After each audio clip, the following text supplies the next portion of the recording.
उत्तराखंड सरकार में कृषि मंत्री गणेश जोशी को लेकर के एक खबर सामने आ रही है, जिसमें उनके खिलाफ आय से अधिक संपत्ति का एक मामला सामने आया है। अब ये राज्य सरकार की कैबिनेट को तय करना होगा कि उनके खिलाफ ये मामला कब चले। फिलहाल कोर्ट ने गेंद राज्य सरकार के पाले में डाल दी है। बता दें कि एक समाज सेवी ने एक याचिका कोर्ट के अंदर डाली थी, जिसमें उनका कहना था कि गणेश जोशी ने अपनी आय से अधिक संपत्ति को लेकर के ब्यौरा जो दिया है वो ठीक नहीं है। उनके पास संपत्ति आय से अधिक है और इसकी जांच होनी चाहिए। फिलहाल अब राज्य सरकार की कैबिनेट को ये तय करना है कि इस पूरे मामले में गणेश जोशी के खिलाफ क्या कोई कार्रवाई होगी या नहीं हो पाएगी। उत्तराखंड सरकार में मंत्री गणेश जोशी पर विजिलेंस का शिकंजा अब कसने वाला है, यानी कि मुकाबला अब रोचक होगा।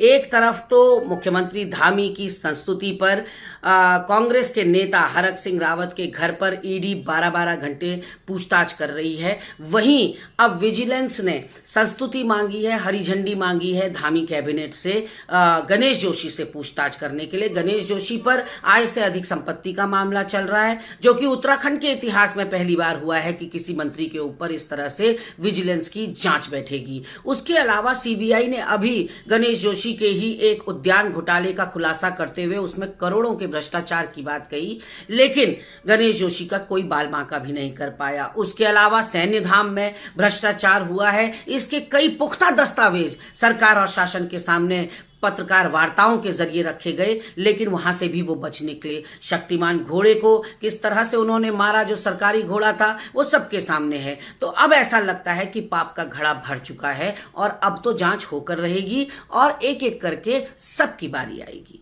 उत्तराखंड सरकार में कैबिनेट मंत्री गणेश जोशी के खिलाफ आय से अधिक संपत्ति के मामले को लेकर के विजिलेंस को जांच करनी है। जांच कब शुरू होगी ये तो वक्त ही बताएगा, लेकिन कोर्ट ने राज्य सरकार से कहा है कि इस मामले में जल्द ही फैसला करे। इसकी सुनवाई 19 तारीख को होनी है, इससे पहले राज्य सरकार को फैसला करना है। वहीं बात करें गणेश जोशी की, तो गणेश जोशी से लगातार पत्रकारों ने संपर्क करने की कोशिश की, लेकिन उनसे बात नहीं हो पाई है। अभी तक उनका पक्ष सामने नहीं आया है, लेकिन जिस तरह से लगातार खबरें सामने आ रही हैं उससे एक बात तो साफ है कि गणेश जोशी को लेकर के जिस तरह के सवाल उठाए गए हैं उस पर जांच तो बनती है।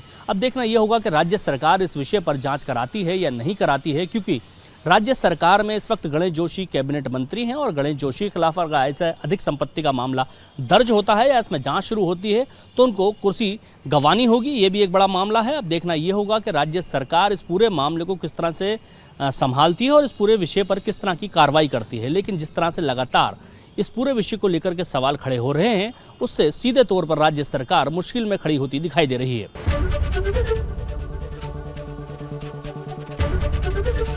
एबीपी गंगा, खबर आपकी, जुबान आपकी।